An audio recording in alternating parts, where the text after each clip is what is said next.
Hello viewers, today topic is algorithm and flowchart. An algorithm is a set of instructions or a well-defined process that solve a specific problem or achieve a particular goal. जब आप कोई goal set करते हो ना, तो उस गोल को पूरा करने का जो स्टेप होता है उसे ही एल्गोरिदम हम कहते हैं। इसे हम एक एग्जाम्पल लेकर समझते हैं। सपोज मुझे जाकर्ता जाना है, तो उसके लिए जो मेरा फर्स्ट स्टेप होने वाला है वो है कि जाकर्ता मुझे किस काम से जाना है, किस रीज़न से जाना है। उसके बाद उसका जो स्टेप सेकंड होगा, जाकर्ता के लिए टिकट बुक करनी होगी। स्टेप थर्ड होगा, बैग और ज़रूरी सामान वगैरह पैक करने होंगे। स्टेप 4 घर को अच्छे से लॉक कर दिया जाए। स्टेप 5 होगा जाकर्ता के लिए निकल जाया जाए। अब हम समझते हैं फ्लो चार्ट को। Flow chart is a diagram that represent a sequence of steps और process showing how they are connected and how they flow into each other. It means flow chart एक ऐसा प्रोसेस है जो steps के अनुक्रम का प्रतिनिधित्व करता है और यह दिखाता है कि वो एक दूसरे से कैसे जुड़े हुए हैं। अब हम बात करते हैं इसके सिंबल्स की।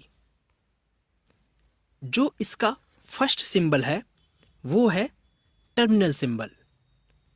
इस सिंबल का यूज करके हम एल्गोरिथम के शुरुआत और अंत को दिखा सकते हैं।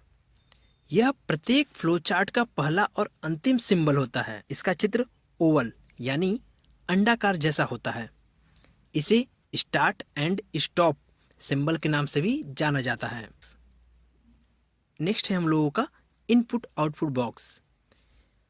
इसमें इनपुट सिंबल का इस्तेमाल इनपुट को शो कराने के लिए किया जाता है और आउटपुट सिंबल का इस्तेमाल आउटपुट को शो कराने के लिए किया। इसका जो फिगर होता है वो पैरेललोग्राम यानी समांतर चतुर्भुज जैसा होता है। अब नेक्स्ट चलते हैं प्रोसेस बॉक्स।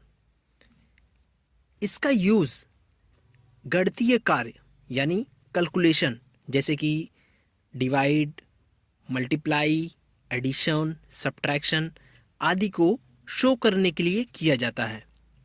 इसका जो फिगर होता है वो रेक्टेंगल जैसा होता है। रेक्टेंगल यानी आयत के आकार का। अब नेक्स्ट चलते हैं डिसीजन बॉक्स। इसका इस्तेमाल डिसीजन यानी निर्णय लेने के लिए किया जाता है। इसमें जैसे कि कोई क्वेश्चंस वगैरह हम लोग के रहते हैं तो उसको ट्रू या फॉल्स में, यस या नो में देते हैं ना, तो वैसे ही इसमें भी डिसीजन जब लेना होता है तो इस सिंबल का यूज करते हैं। इसका जो पिक्चर होता है वो डायमंड यानी विषम कोण जैसा होता है। जो नेक्स्ट है हम लोगों का वो है फ्लो लाइन। इसका उपयोग फ्लो चार्ट के सीक्वेंस यानी क्रम को शो करने के लिए किया जाता है। इसका जो फिगर होता है वो एरो होता है। एरो से ही हम लोग इसे शो कराते हैं। ये किसी भी पर्टिकुलर एक दिशा में नहीं रहता, इसके कई सारे दिशे होते हैं। चाहे लेफ्ट हो सकता है, राइट हो सकता है, अप हो सकता है, डाउन हो सकता है। फ्लो लाइन कहीं की भी हो सकती है।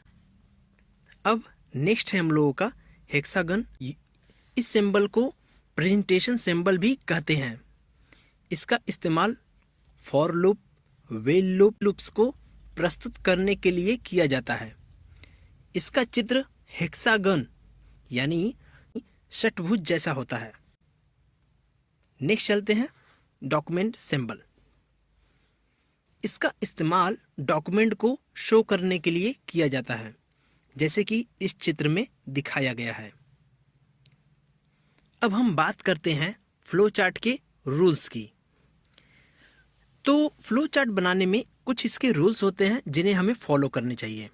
फर्स्ट है हम लोगों का जो रूल वो है फ्लो चार्ट केवल एक स्टार्ट और एक स्टॉप सिंबल ही होना चाहिए।